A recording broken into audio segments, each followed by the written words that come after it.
In the beginning, God created the heaven and the earth was without form and void, and darkness was upon the face of the deep.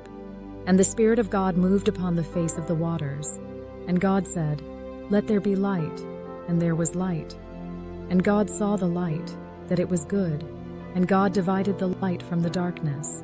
And God called the light day, and the darkness he called night. And the evening and the morning were the first day.